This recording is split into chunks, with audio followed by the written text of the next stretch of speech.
ini persiapan Ramadan di bawah apa ya? Ini tentang bentar lagi kan besok udah mau Ramadan. Apa yang persiapan apa yang dilakukan oleh Pemprov DKI Jakarta misalnya menutup apa gitu? Ada beberapa hal itu yang seperti biasa perlu kita lakukan. Untuk pertama memberikan suasana yang sejuk bagi umat Islam agar bisa melaksanakan ibadah puasanya dengan khusyuk. Yang pertama tentu setiap kegiatan hiburan itu sudah ada peraturan daerahnya dan SK gubernurnya. Jadi itu ditiadakan selama bulan puasa. Kemudian mereka sudah tahu semua dan saya harap bahwa siapapun menghormati ketentuan hukum yang berlaku ini.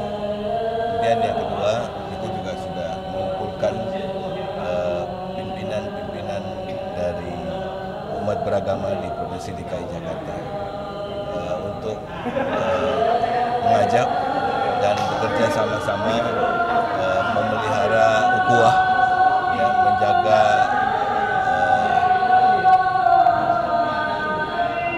keserasian dan harmonisasi antara umat beragama di Provinsi DKI Jakarta, menjaga kerukunan.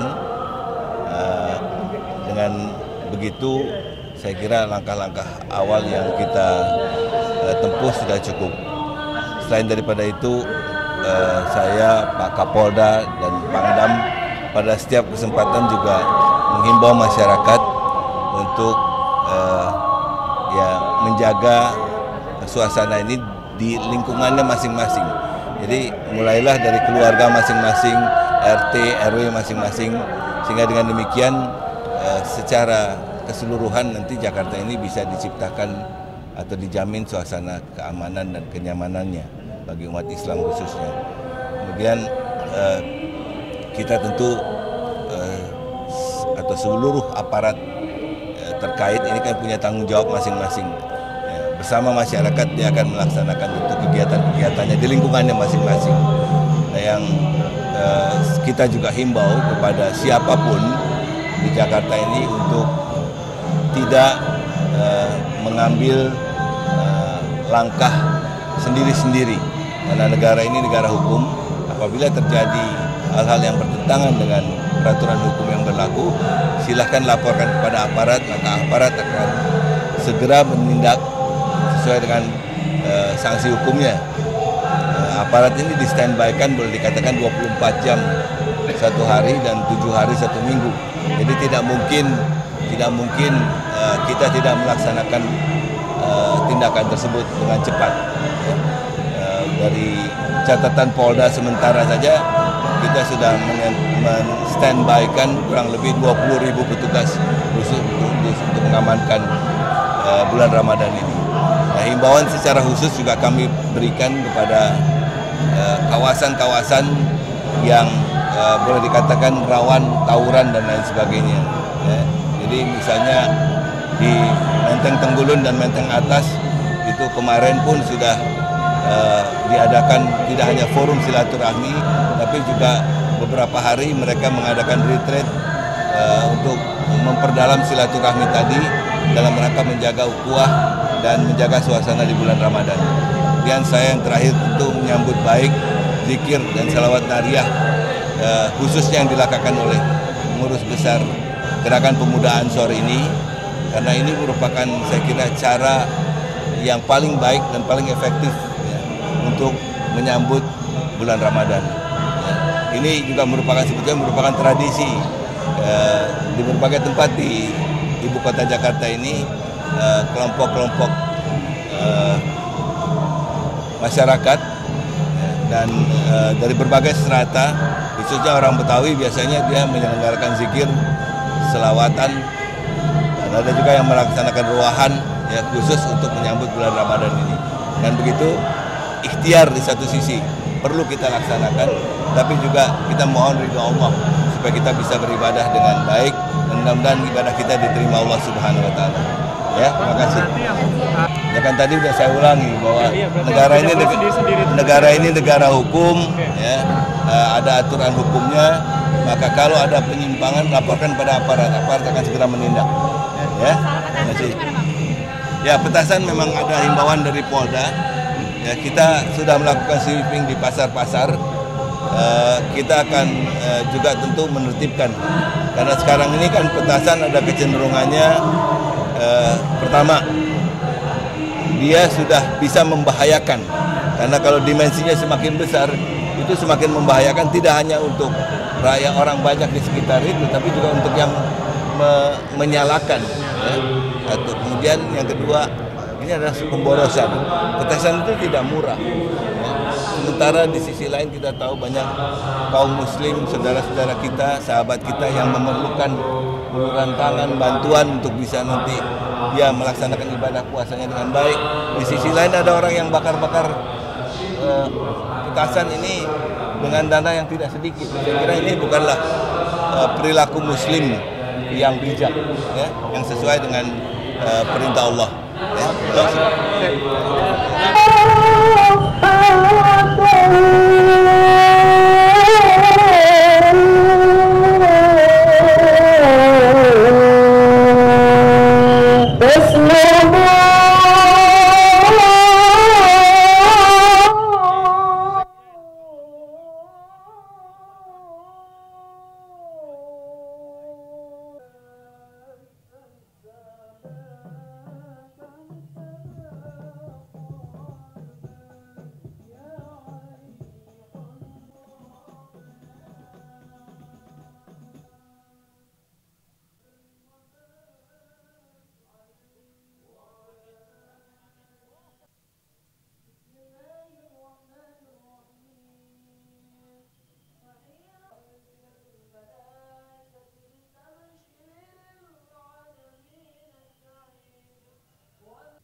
وسعة في الرزق وتوصلا قبل الموت وشهادة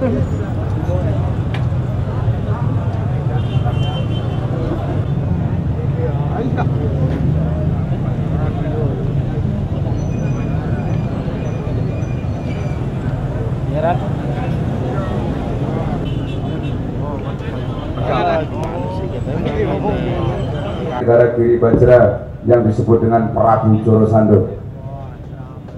Pasti rame, orang rame duit balik.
Pagelaran wayang ini Kaisal datang ke sini dan apa? Saya datang kemari tentu sebagai undangan dan sebagai orang yang dekat sama Nusron, sama ketua dan PBA Nusron, maupun juga Nusron.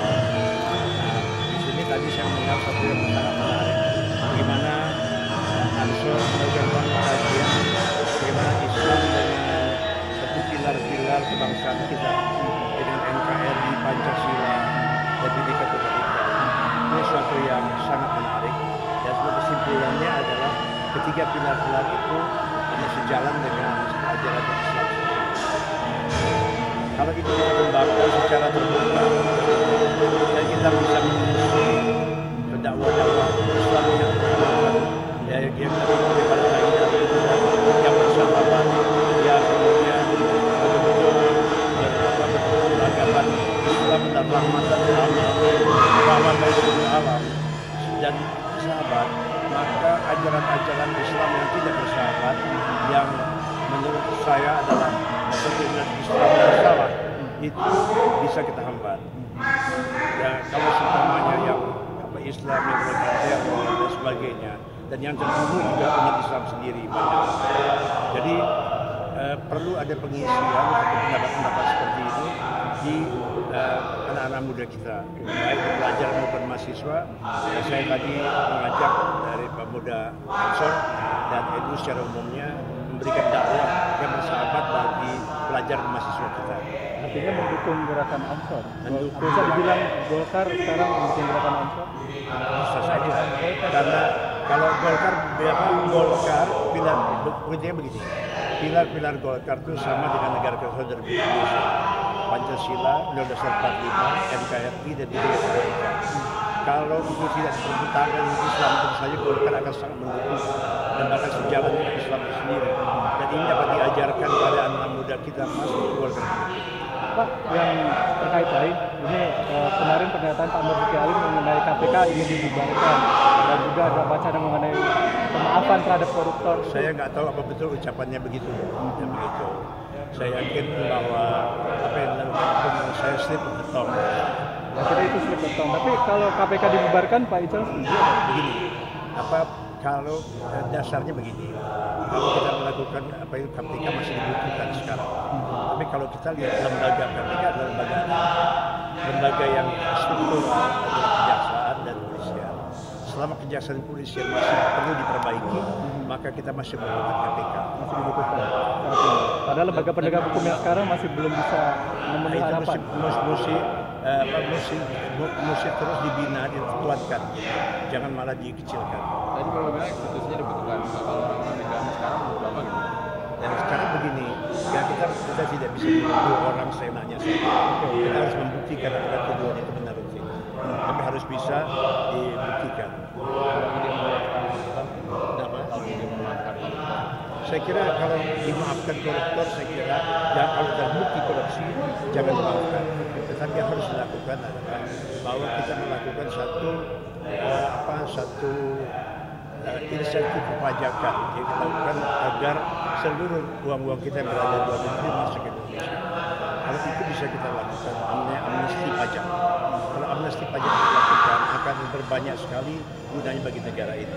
Tapi bukan dengan cara maafkan koruptor. Tapi itu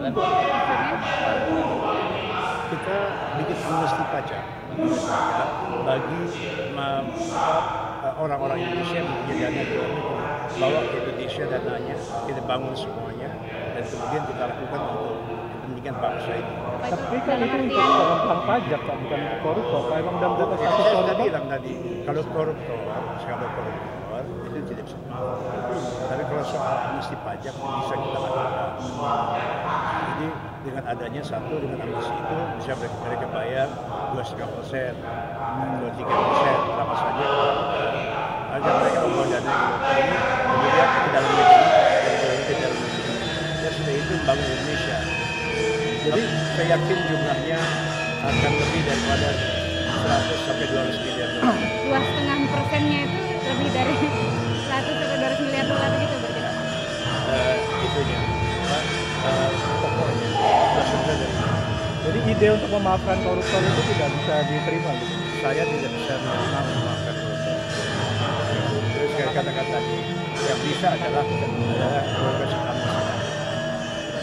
Baik. Terus Bang, kalau tentang komentar tentang pendirian Partai Nasdem sendiri dengan banyaknya kader-kader Partai Golkar di Partai Indonesia, seperti apa itu? Partai Golkar sudah mengalami berkali-kali tokoh-tokohnya keluar dan memimpin partai-partai lain.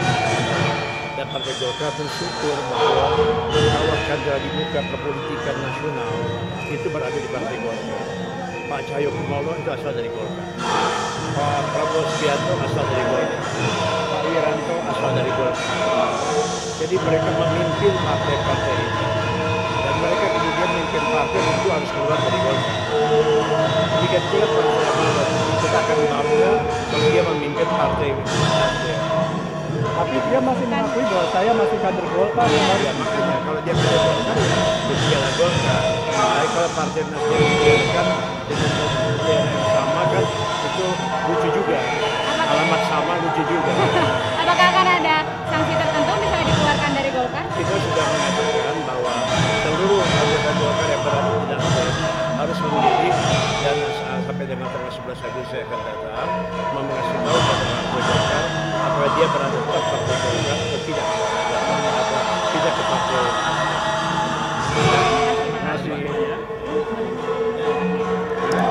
Dari kenapa wayang yang ditanggap? NU itu kan melanjutkan tradisi warisan para ulama. Nah, wayang itu kan warisan ulama, warisan Wali Songo, Sunan Kalijogo. Jadi kalau kita melakukan tradisi maulid, tradisi wayang itu bukan sesuatu hal yang aneh bagi Ansor apalagi bagi NU. Tujuan dari acara ini sendiri sebetulnya apa? Pertama kita ingin menyambut bulan suci Ramadan. Yang kedua kita ingin memberikan pesan kebudayaan kepada masyarakat bahwa Islam itu harus dikemas dengan kebudayaan, dengan kultur lokal. Kalau masyarakat Indonesia yang kebetulan mayoritas Jawa itu kan senang dengan wayang. Kenapa sih ajaran-ajaran yang menggunakan penyampaian nilai-nilai keislaman disampaikan dengan kebudayaan, dengan musik dan sebagainya. Ini kan dulu sudah ada contohnya.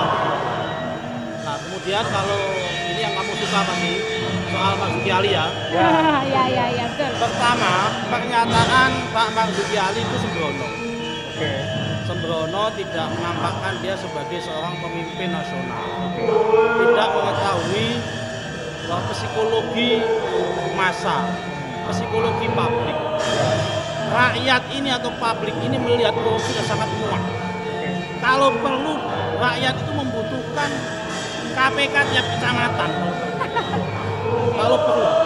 Kenapa? Karena instrumen polisi, instrumen jaksa, instrumen apa itu tidak bisa mengungkap itu.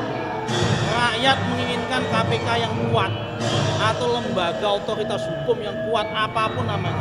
Apakah namanya KPK, apakah namanya KPQ dan sebagainya.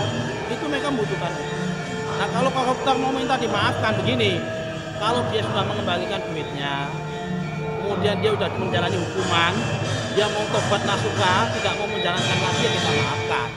Tapi selama dia belum dihukum, kemudian belum mengembalikan duitnya, dan dia tidak tobat bahkan ingin korupsi lagi ya kalau perlu kita gendik gitu, kita hukum seberat-beratnya, jangan kita maafkan. Berarti ide yang dilontarkan Pak Marzuki mengenai pembubaran KPK itu malah melemahkan semangat rakyat. Iya, ini kan gini loh. Ketua DPR itu harusnya kan menjadi juru bicara suara rakyat. Rakyat ini maunya apa gitu loh. Jadi jangan menjadi juru bicara suara elit, harus suara rakyat. Kita survei aja satu persatu tanya rakyat maunya itu korupsi di bumi hanguskan. Kalau perlu disembelih koruptor. Lembaganya kalau perlu dibuat tiap kecamatan kalau perlu itu. Nah kok malah ini mau minta dibubarkan yang ada di tingkat nasional.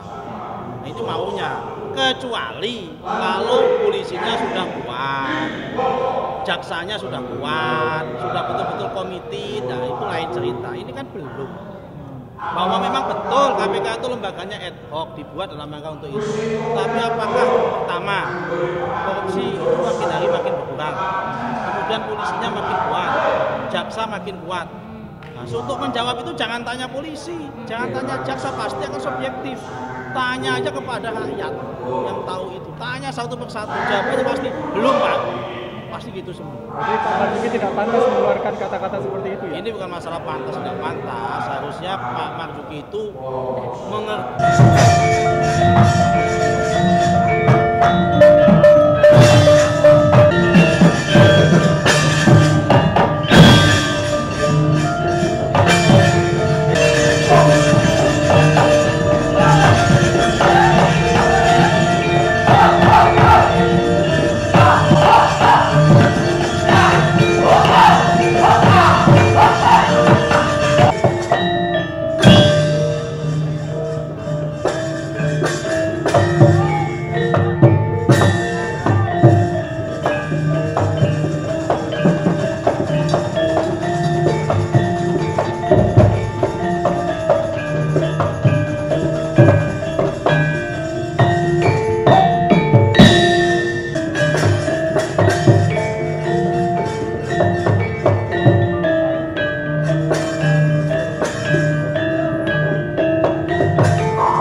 Belajar ilmu tajwid yang ngawur setiati. Tapi pun non mati ketemu mim kira idhom diguna, mati ketemu lebaran wis umat.